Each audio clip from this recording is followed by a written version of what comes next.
Shane Harder here from Seeking Unemployment. This is the real estate investment show where we learn how to become gainfully unemployed together. Today's episode is number 13 in a larger series where I ask a bunch of different investors the same questions to find out what the deeper answers are. And today's question that I asked them all is, what is the greatest lesson you have learned in your investing career? So let's take a look and see what they say. And yeah. Like we talked about before, embracing the grind, right? That was definitely a grind. It was definitely a grind. Sitting at night and trying to figure out, man, I'm gonna tell my wife we just lost $30,000, and it's a bummer because I'm very, I don't know, I have a lot of pride, I guess, and I want to show, hey, I got this at all times. Yeah. So it's tough for me to sometimes swallow your pride and just say, hey, I made a mistake. And so, there's so many different lessons. I could probably talk for another hour on the lessons that are just in that particular incident. But I would say that was probably one of my biggest ones, Cool. if not the biggest one. None of the rest of this matters if you're a punk, right? And so, you can get rich, you can make money, but what's the purpose? What's the point?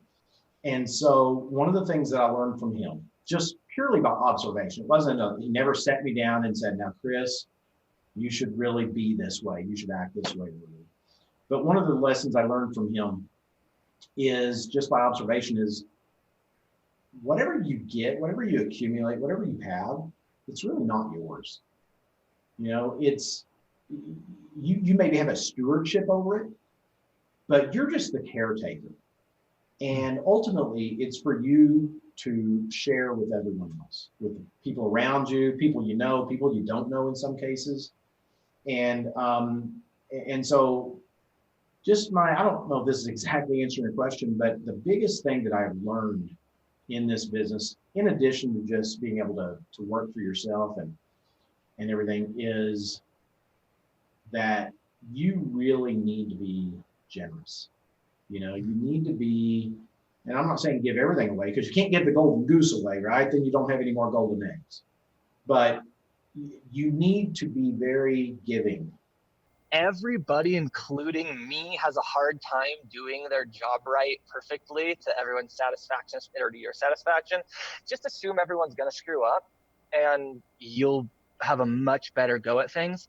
Yeah. So I've learned to pay a lot closer attention to what's in writing, a lot closer attention to what's being done, where we are on things, closer attention on my due diligence, and just don't be hard on myself, don't be hard on other people, but pay attention and assume everything is going to get screwed up, because it will. Yeah. You're gonna run into problems, so learn from the problems and adjust and make mistakes, but get involved. Well, first of all, you got to figure out how to do the business, right? But to me, the next step is learning how to scale the business, and that's a lesson that I'm still learning and working on. How to leverage myself and how to leverage my team's resources as well. So scaling is something that we didn't do very well with single families. And I think that it's a really, really key. If you're going to go big, or even a little bit big, and set up a retirement plan, which is what you can do through apartments, I think that's where it's at. I would say, man, you can't ever forget that this is a people business, right? Yeah, sure, we get in this to make money. Everybody gets in this space to make money. If you're not making money, you can't run a nonprofit, right? And be successful with real estate. But you can't lose focus on the fact that in order for you to be successful as an investor, you have to be providing a solution to people's problems, right? And it's that providing a solution to people's problems that you need to focus on getting good at, right? Because if you're not helping someone, they don't need you, right? They can call a realtor if they don't need help, right? Uh, the people that are going to sell their homes at a discount are people that are in tough situations, right? And you need to be empathetic to those situations, and you need to find solutions to those problems, and you need to get good at finding solutions to those problems, right? But not just that, like, you need to understand that you're dealing with people in their homes, right? Their homes that they've raised families in, you know, their homes that they've lived in for years, sometimes, that homes that have been in their family for generations sometimes, right? And you need to be sympathetic to that and find ways to help them. And sometimes the way that you help them may not be buying their house. It may be helping them stay in their house. And you need to not let that deter you from helping them, because the more you can help someone, the more successful you'll be. You never know who they'll tell, right, about, you know, how you help them. And no, you didn't sell their home to you, but they may know somebody else who absolutely has to sell their home, and tell them to call you because you're trustworthy, right? And you're someone that cares about people. Treat people well. Take a really long view.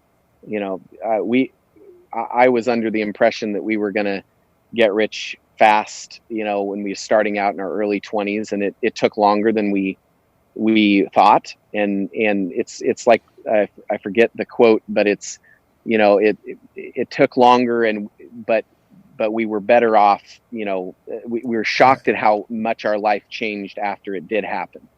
And it is, for us, it was worth it. I mean, it was a lot of years of hard labor. I mean, originally in the early years, we were drawing a salary of, you know, less than $1,000 a month, and losing money.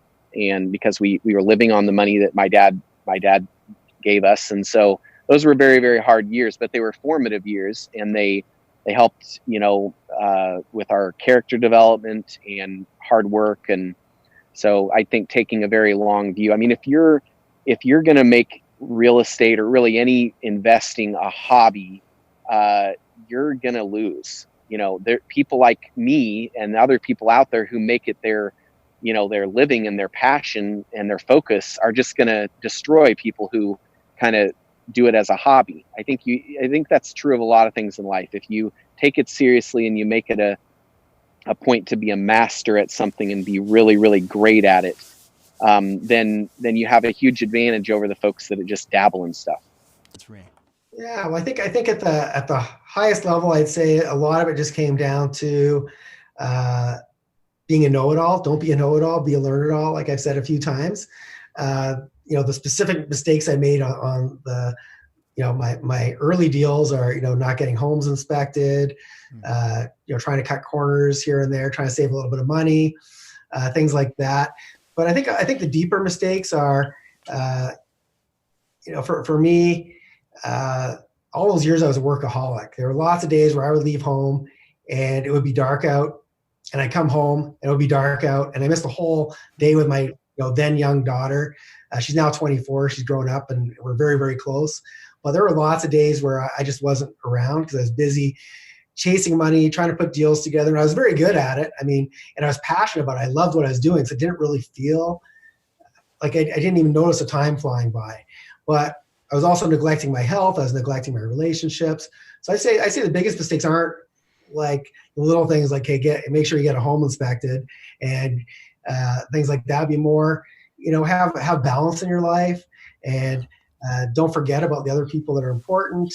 I would definitely, if I was starting over, build teams earlier. I'd delegate a lot sooner, which comes down to trust and control issues, which all of us entrepreneurs have. Yes. I was the same. Oh, so that's so refreshing for me to hear. Thank you. Yeah, sooner you get over those, the better off you are, because you're usually the thing that's stopping yourself from scaling, because you only have so many hours in a day. So true. So as soon as I stepped back, and I did it slowly, it wasn't like, you know, like a light switch flicked off in my head.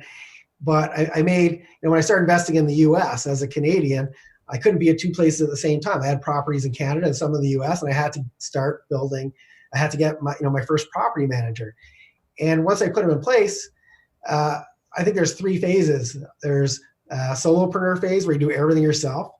Then there is micromanager phase where you reluctantly put somebody in place because you have to, but then you babysit them and you make them tell you every little thing that's going on, and you don't really trust them fully, and you don't really give them any autonomy.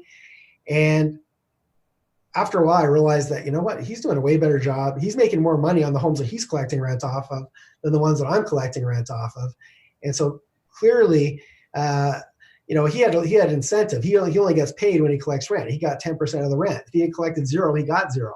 Yeah. So I found that he was very businesslike, and I was very laid back and lax. And so I would let people get away with a lot more. Not intentionally. I just thought, hey, if I'm nice to people, of course they're not going to rip me off. Yeah. But that was wrong.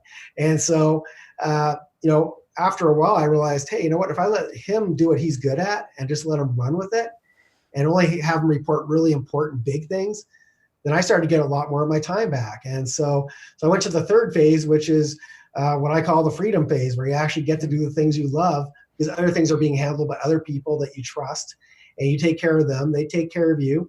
And then that's where the magic happens. But very few entrepreneurs get to that point because it's a very big leap. And it does involve having a lot of trust. So. All right, guys, that wraps up this video. If you'd like to connect with us and partner on some multifamily deals, click on the link below and we can send you all the info on how to get started there.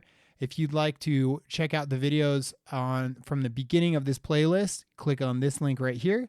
To check out the link that Google wants you to watch, click on this link right here. And lastly, if you want to make sure you see the future videos that we'll be posting in the same series, click on this subscribe link right here. You'll be all set to go. Thank you so much, guys, and we'll see you on the next one.